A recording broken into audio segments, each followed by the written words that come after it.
ಪ್ರಿಯರಾದವರೇ, ಯೇಸುವಿನ ನಾಮದಲ್ಲಿ ನಿಮಗೆ ನನ್ನ ಪ್ರೀತಿಯ ವಂದನೆಗಳು. ಚೆನ್ನಾಗಿದ್ದೀರಾ? ಸಂತೋಷವಾಗಿದ್ದೀರಾ? ಕಣ್ಣೀರಿನಲ್ಲಿ ಇದ್ದೀರಾ? ನಮ್ಮ ಜೀವನದ ಹಾದಿಯಲ್ಲಿ ಕೆಲವೊಮ್ಮೆ ಕಣ್ಣೀರಿನ ಮಾರ್ಗದಲ್ಲಿ ಹೋಗಬೇಕಾಗಿ ಬರುತ್ತದೆ.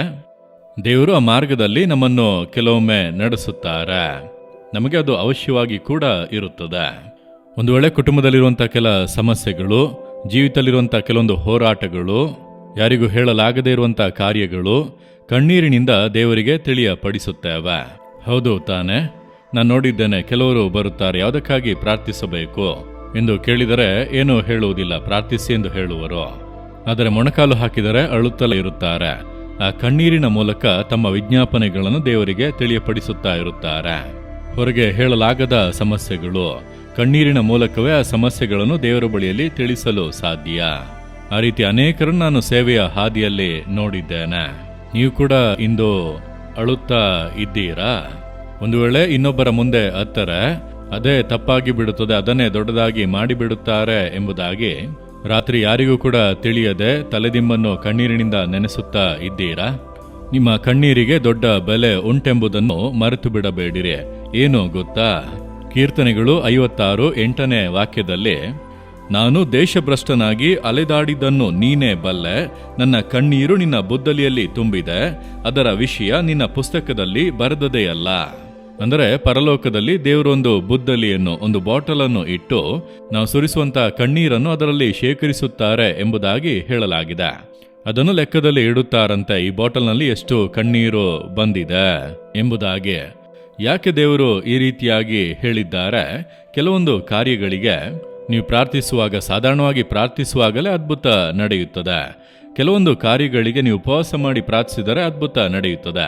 ಕೆಲ ವಿಷಯಗಳಲ್ಲಿ ದೇವರು ನಿಮ್ಮ ಕಣ್ಣೀರನ್ನು ಎದುರು ನೋಡುವರು. ಮುಖ್ಯವಾಗಿ ಒಂದು ಆತ್ಮ ರಕ್ಷಣೆಗೆ ಬರಬೇಕು. ನಿಮ್ಮ ಗಂಡ, ಹೆಂಡತಿ, ಮಕ್ಕಳು, ಸುತ್ತಲೂ ಇರುವವರು ಜೀವನ ಬದಲಾಗಬೇಕು ಅಂದರೆ ನಿಮ್ಮ ಕಣ್ಣೀರು ಅದಕ್ಕೆ ಅವಶ್ಯ.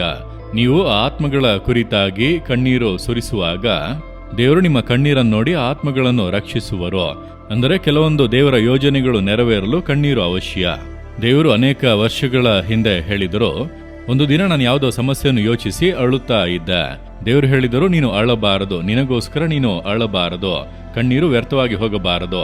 ನೀನು ಆತ್ಮಗಳಿಗಾಗಿ ಅಳಬಹುದು, ದೇಶಕ್ಕಾಗಿ ಅಳಬಹುದು, ನಿನ್ನ ಸ್ವಂತ ಕಾರ್ಯಕ್ಕಾಗಿ ಅಳಲೇಬಾರದು ಎಂಬುದಾಗಿ. ಅದರ ನಂತರ ನಾನು ಒಪ್ಪಿಸಿ ಕೊಟ್ಟೆ, ಸರಿ ದೇವರೇ ಎಂಬುದಾಗಿ. ಈಗ ನನ್ನ ಬಗ್ಗೆ ಯಾರೇ ಏನೇ ಹೇಳಿದರು, ಏನೇ ನಿಂದಿಸಿದರು, ಅವಮಾನಪಡಿಸಿದರು, ನಾನು ಅಳುವುದೇ ಇಲ್ಲ.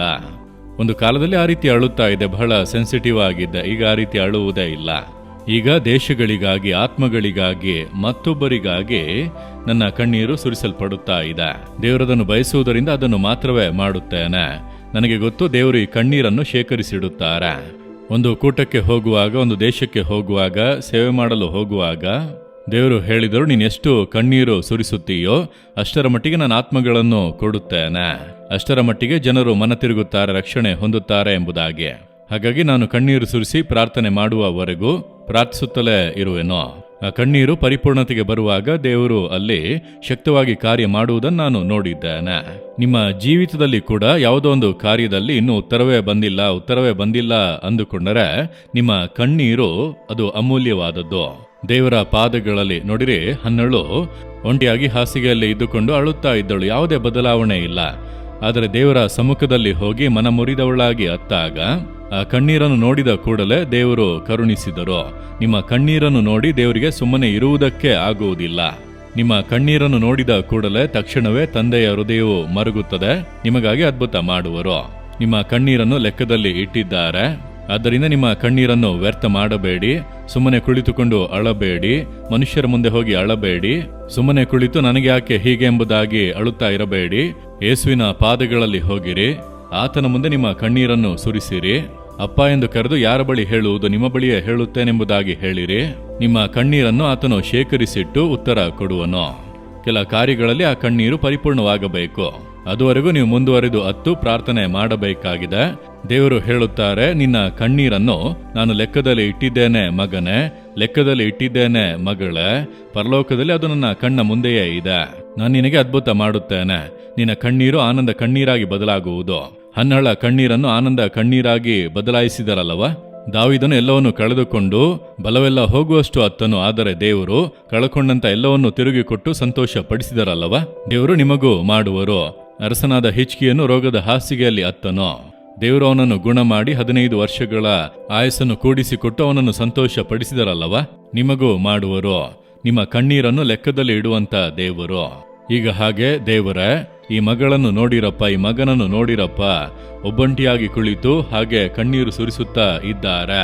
ಅದನ್ನು ಯೋಚಿಸಿದರೆ ಕಣ್ಣೀರು ಬರುತ್ತದೆ. ನನ್ನ ಕಣ್ಣೀರನ್ನು ಯಾರು ನೋಡುತ್ತಾರೆಂಬುದಾಗಿ ಅಂದುಕೊಳ್ಳುತ್ತಾರೆ. ನೀವು ಕಣ್ಣೀರನ್ನು ಲೆಕ್ಕದಲ್ಲಿ ಇಡುತ್ತೀರಿ, ಅದನ್ನು ಬುದ್ದಲೆಯಲ್ಲಿ ಶೇಖರಿಸಿಡುತ್ತೀರಿ. ಈಗ ಈ ಮಗನಿಗೆ, ಈ ಮಗಳಿಗೆ ನೀವು ಅದ್ಭುತ ಮಾಡಿರಿ. ಅವರು ಸುರಿಸಿದಂತ ಕಣ್ಣೀರಿಗೆ ಉತ್ತರ ಕೊಡಿರಿ. ಹಿಂದೆ ಅವರು ಒಂದು ಅದ್ಭುತವನ್ನು ಕಾಣಲಿ. ಹಿಂದೆ ಒಂದು ಅತಿಶಯ ಅವರ ಜೀವಿತದಲ್ಲಿ ನಡೆಯಲಿ. ಅದ್ಭುತಗಳನ್ನು ಮಾಡಿ ಅವರ ಕಣ್ಣೀರನ್ನು ಆನಂದ ಕಣ್ಣೀರಾಗಿ ಬದಲಾಯಿಸಿರಿ. ಯೇಸುವಿನ ನಾಮದಲ್ಲಿ ಆಮೇನ್, ಆಮೇನ್. ಜೀಸಸ್ ರಿದೀಮ್ ಕನ್ನಡ ಯೂಟ್ಯೂಬ್ ಚಾನಲ್ ಅನ್ನು ಸಬ್ಸ್ಕ್ರೈಬ್ ಮಾಡಿ. ಸಬ್ಸ್ಕ್ರೈಬ್ ಬಟನ್ ಕ್ಲಿಕ್ ಮಾಡಿ ಮತ್ತು ಬೆಲ್ ಬಟನ್ ಒತ್ತಿ. ಅನುದಿನ ಕಾರ್ಯಕ್ರಮದ ಮಾಹಿತಿ ಪಡೆಯಿರಿ.